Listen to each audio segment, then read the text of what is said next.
some of you are asking questions, but they're information-based questions. They're why questions, or they're questions that have a lot of bias in them. Don't you think you'd look better with white teeth, Mary? Imagine calling up someone you hadn't seen in 5 months and going, Mary, this is Dr. Jones. Is this Mary Smith? Hi. I know we haven't seen each other in a while, but I thought I'd share something with you. Your teeth, man. They are so yellow. It makes you look ugly. And if you let me fix them, I'll make you look pretty. So why don't you come on in?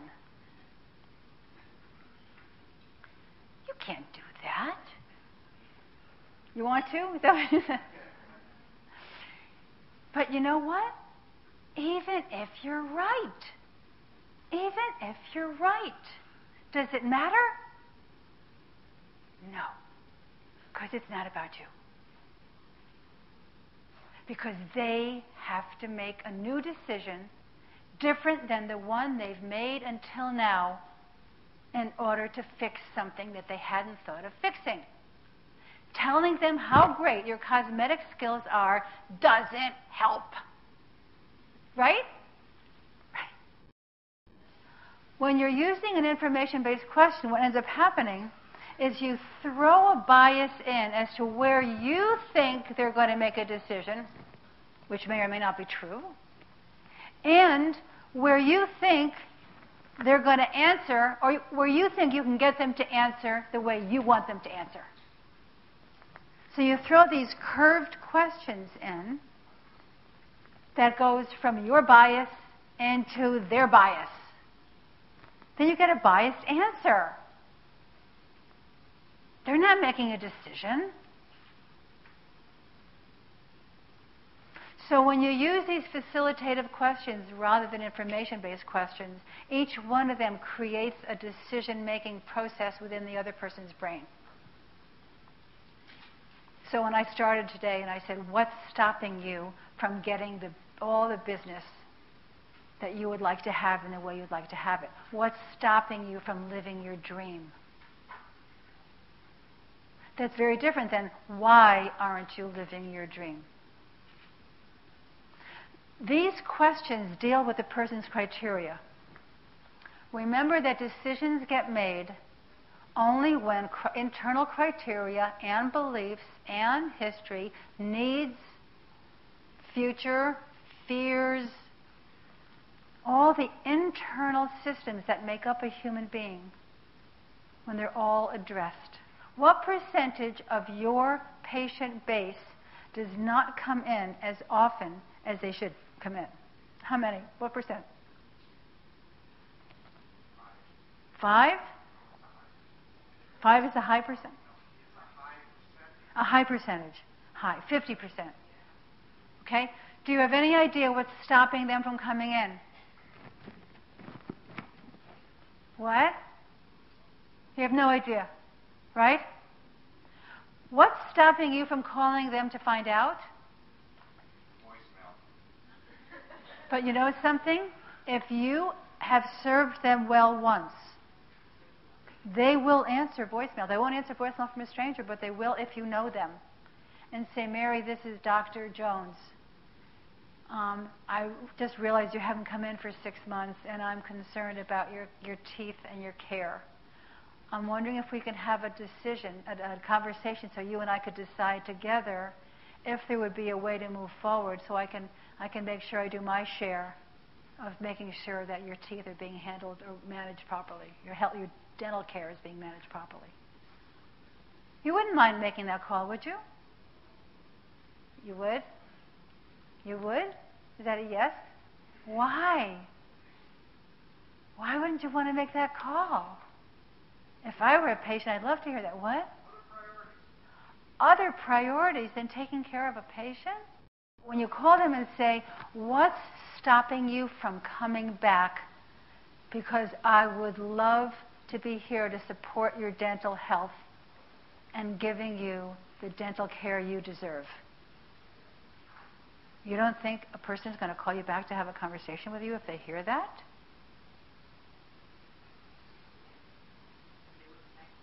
And they will thank you. Because that's coming from the heart. That's coming from truly caring and giving back to another human being. And being in rapport. See, one of the things that you are afraid of is doing a sales call. Hi, my name is Dr. Jones. I'm really good at what I do, and I'd like to take some of your time to tell you how great I am so I could convince you to come in and see me because I'm looking for more clients. That's not what I'm saying. You do hear the difference, right? Yes, you hear the difference.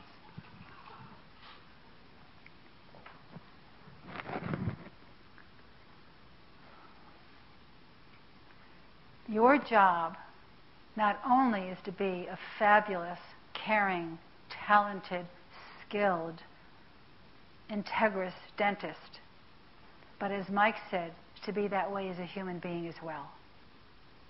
It's called being congruent. And when you're willing to share that wonderful self that you are, with your personality and all your crazy quirks, just being who you are, to share with another human being that you can actually serve through your dentistry becomes an excuse to serve the other person. How do you live with the fear of rejection? There's a couple of things going on here. When you're pushing information at someone in the form of a pitch of some kind, pushing information, an objection becomes, get out of my face. That's what really an objection is. You're in my space, get out of it. When you're doing a collaborative communication with facilitative questions and buying facilitation, decision facilitation, whatever you want to call it, you're teaching them how to make their best decision. So the rejection comes not because of you, but because of something that's potentially going on with them. And then the two of you are already in a collaboration and you can figure out how to manage that together. So it sounds like you're having a really hard life right now. You're getting a divorce. Your dog is dying. You're losing your house. You're losing your job. You don't have money. And you haven't been to a dentist in a year and a half. How could we manage this together to ensure I could support at least the dental end of those issues and get you the health you deserve? Then it becomes a discussion, a collaborative decision-making system, rather than you need a dentist you haven't been for a year and a half. So you're ending the rejection piece. That doesn't mean there's always going to be a yes, but the yes will not be in a form of a rejection. How about saying something like, I've enjoyed working with you very much, and I suspect I might enjoy your friends as well. What would you need to know from me to be willing to share my name with some of your friends so I can increase my business in a good way? How about that? You don't like that?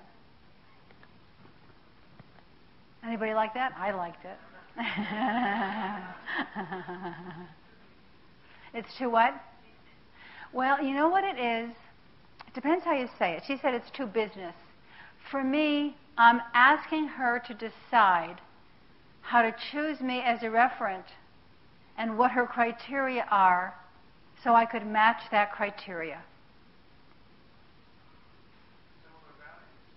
Similar values. Right. And so what would you need from me? Listen to that question. What would you need from me to be willing to pass my name on in a way that would support you and your friend's dental health?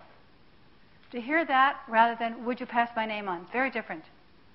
I'm bringing her, my patient's criteria in to make the decision collaboratively and together. Use your own words, but give it a try. It makes it easier rather than, don't you think I'm terrific?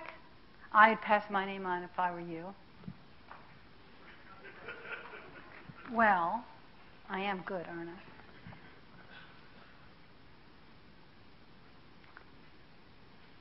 Yes?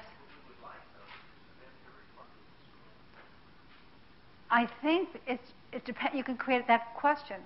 I would very much like to have people you know talk with me about the possibility of me serving them if you would tell me what that would look like from your end. Do it that way. There's different ways to create the question. But the question still is based on their decision, not on the information that you're a great dentist. And you know what that also does, folks? It takes it away from you having to tell people you're great. I mean, that's rough, isn't it? I'm really a good dentist. I think you should use me. Right?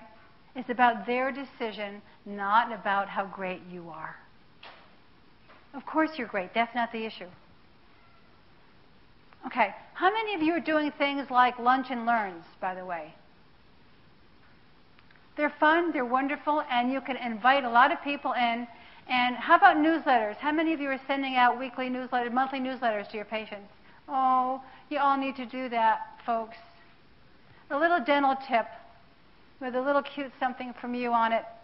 You only want to find those patients who are yours.